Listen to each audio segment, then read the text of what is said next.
Hello, Kelsey Taylor here. Welcome to another movie review. And hopefully it's not edited like last time. I had to cut some parts out due to various reasons. This week, I'm going to be reviewing another movie I rented from the library. And one movie I actually have seen already before. I'm going to review Ready Player One.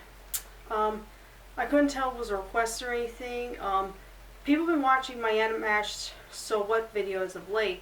And I got a weird comment that says, Ready Player One, the movie. And I replied back with, is this supposed to be a request or something? Of course, I never got a response back, so it might be a bot or something. But I'm interested in talking about this movie just a little bit. This is one of the movies that I wanted to see in theaters but never had the chance. The trailer to it looked really cool. I had no idea it was based off a book, and I don't know if the book's any good or not.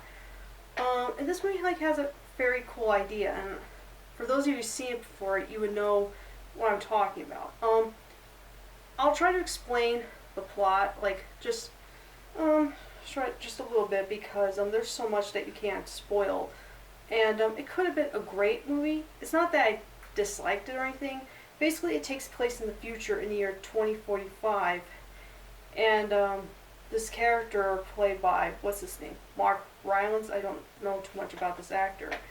He created a virtual world, like a virtual reality, like these days, where you have those VR headsets, but it takes you into a different world. And the character dies, and he leaves behind like a game, anyone. It's kind of tough to explain because there's so much going on. He basically sets up a game for anyone to find a digital Easter egg.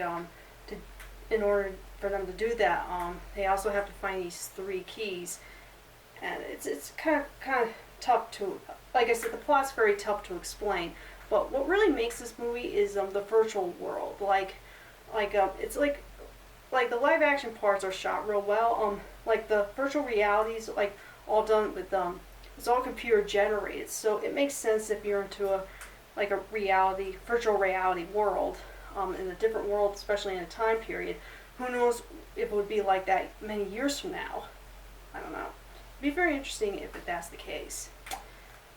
Basically, in the CGI animation is very well done, kind of unique, and the world's full with if you're really into geeky stuff, like pop culture stuff, you're definitely gonna have a field trip to this movie, because there's so much in this film that you take notice of. And if you watch it again and again, you'll be noticing some different things. There's different kinds of characters, the pop culture stuff, mainly from the 80s and 90s. There's the Iron Giant, and there's that cool scene, the car race scene that involves the T-Rex from Jurassic Park and King Kong, and what other ones, and a bunch of characters. I guess the movie producers have to go through getting licenses and rights to it. They could have gotten everything from that time period, mainly the 80s.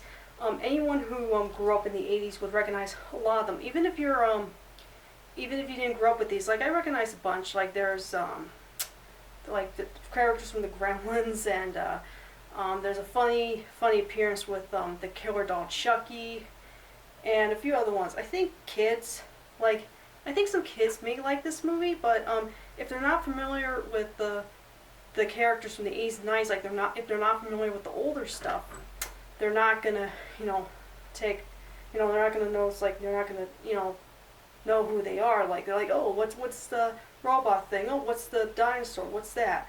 So yeah, but I think it's a very cool movie to check out if you're in that really geeky stuff.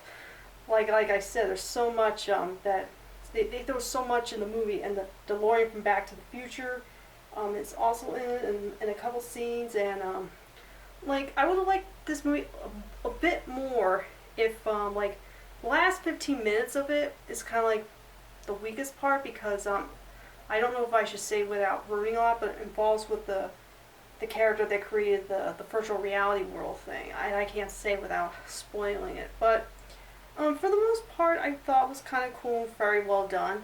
I gave it a second watch today, and it's still fine.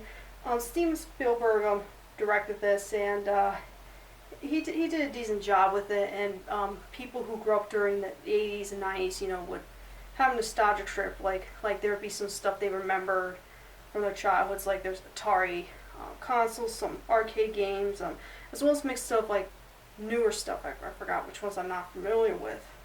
But it's definitely a very fun, cool movie. Like, it could have been better if they ironed some of the flaws in it, mainly in the last 15 minutes. But it's a very, very well done movie, and I'm sure most people have seen it.